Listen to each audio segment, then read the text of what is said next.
Hello pals, November was a bit of a tough reading month. Let's talk about why, what worked, what didn't, and what book actually saved the whole month for me. Let's get cracking. The first book that I picked up this month is a little bit of an enigma. Even after reading it, I still can't quite decide whether this is fiction or non-fiction or a mix of both. That book is Essays in Love by Alain de Botton. This is an interesting little book. So it charts the duration of a relationship from when they first met to its eventual demise, and the author philosophizes on each stage and each event in the relationship and just talks a bit about what's going on, what's happening in sort of an aloof way, in a way that feels almost like he's outside of this relationship even though he's part of it. It feels quite honest in some senses in that it does talk about his neuroses, his insecurities, the things that he's worried about within this relationship. And sure, there is a part of me that did enjoy this book, but I found it really difficult to rate. And looking back on it, I feel like I don't actually remember all that much about it, which probably doesn't say too much in the way of good things about it. And now thinking about it about a month after I finished it, I feel like, do you know when you go to a social event? Not really, because I don't go to very many of them. When you meet a man and he just talks and says a lot of things, and some things hit the mark because he says enough things, but generally it's like he's just speaking to sound intelligent and you just want to walk away, but you still want to know what he's on about, so you kind of keep listening, or in this case keep reading. Part of this felt like the protagonist's musings were incredibly obnoxious, shallow, overwrought, and ultimately a little bit boring. Now maybe I'm just not the intended audience for this book. I am not much of a non-fiction reader, but as I said, I actually don't know if this is fiction or non-fiction or a bit of both. I've tried to look it up and can't quite find the information on it, but the concept of it I found to be really interesting. But maybe this book just wasn't for me, and maybe I just wasn't in the mood for something like this. If it sounds like something that might be up your street, absolutely do give it a go. There are some quite interesting insights in here, but overall I think this one just fell that little bit flat for me, unfortunately. Next up is a book that's been on my shelves for quite some time, and that book is Uprooted by Naomi Novik. I ultimately did end up listening to this book on audio. So this book is sort of like the companion to Spinning Silver by Naomi Novik, which I also listened to on audio, and I really liked that book. And apparently this is like the better book of the two. They're both quite fantastical, they feel mythological, they feel very folktale based.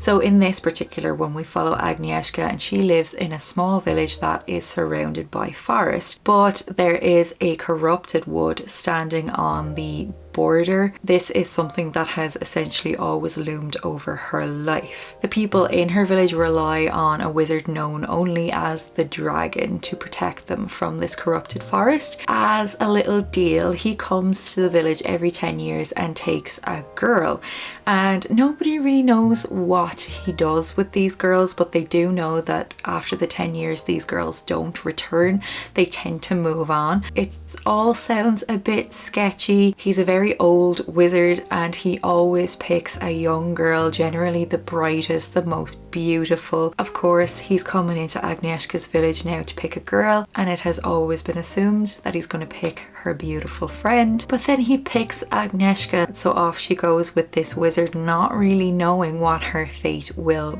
be. This book definitely reads like a folk tale, like a fairy tale. There's plenty of magic. There's plenty fun in here. I don't know if it was the book, if it was me, if it was the fact that I listened to it on audio, but I just couldn't get into it. The writing was really great. The characters were so-so. I think that could have been the problem. I wasn't really bothered with the characters all too much. I did enjoy the story, but I found that it maybe potentially went on a little bit too long for my attention span.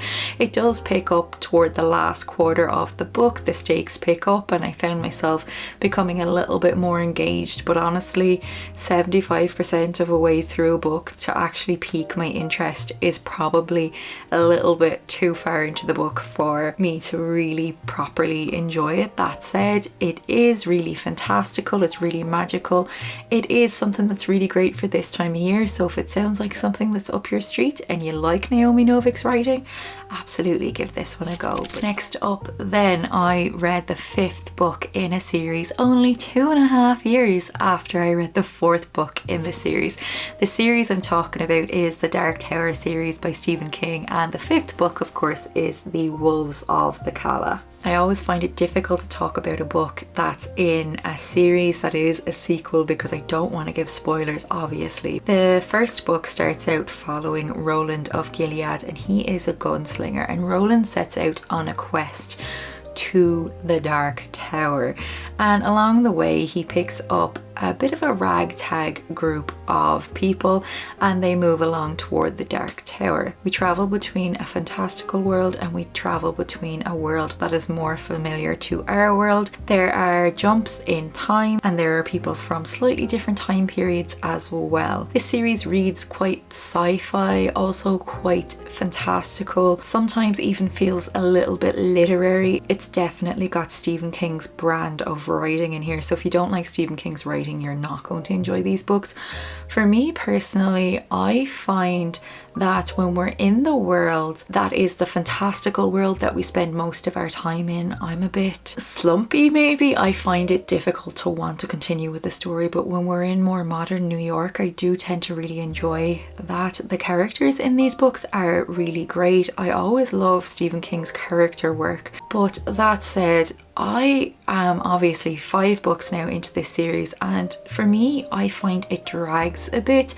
This one in particular felt like we were on a very specific path to go to do something, and then all of a sudden we go into this town and we end up on a side quest, and that side quest takes up the majority of this very chunky book. I felt a little bit like, okay, come on, get on with it now. I am not really in love with this series, but I have 2 books left, I believe, and I will finish it. But I think again, I'm probably not the intended audience. Also, this particular book was written, I think, over 20 years ago, and I know that Stephen King has said that some of his older works do contain certain things that he has apologized for, including like racial slurs and things like that. And what I will say about his writing is that sometimes he says certain things that you definitely shouldn't be saying, words that you shouldn't use and things that you shouldn't call people. I don't get the impression that Stephen King is saying these things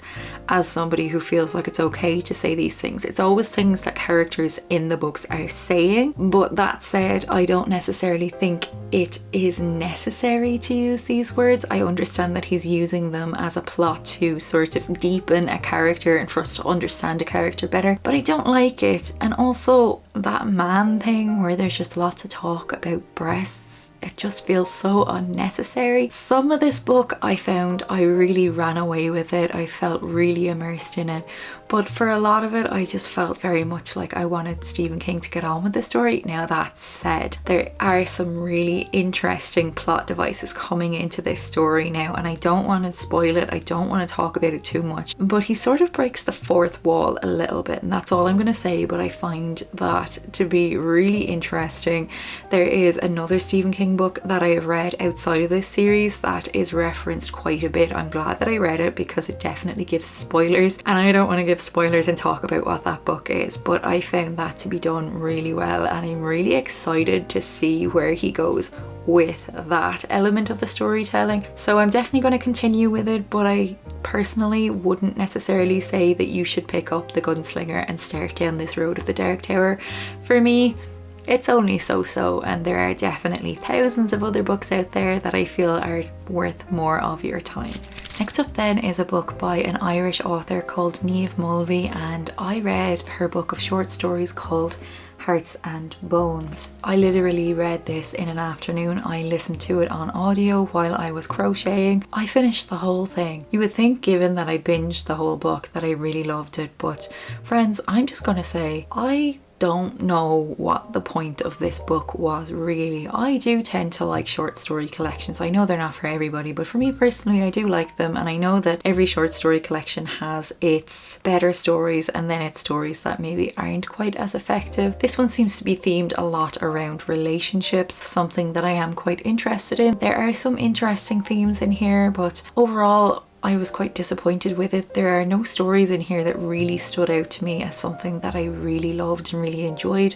I felt like the writing was so close to being on point, but something was just missing for me. Ultimately, I can't actually really remember it all that well. There are some very bizarre stories in here, and I remember them just because they are a bit strange, but not because they're actually that good. I didn't love this at all, and I'm glad it was really short because it just felt a bit pointless. I didn't really enjoy it. It didn't give me anything, and I just felt ultimately quite disappointed with it.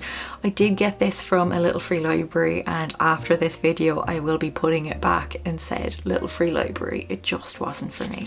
Next then we have yet another book that I didn't quite enjoy or see the point of ultimately. This is the fourth book, or book 3.5 in a ridiculously famous series. It needs no introduction. It's ACOTAR, A Court of Thorns and Roses, and I read this book, A Court of Frost and Starlight. So I held off on reading this book until we got that bit closer to Christmas, because it is basically a Christmas themed book. There are lots of parties, lots of things going on, lots of celebrations.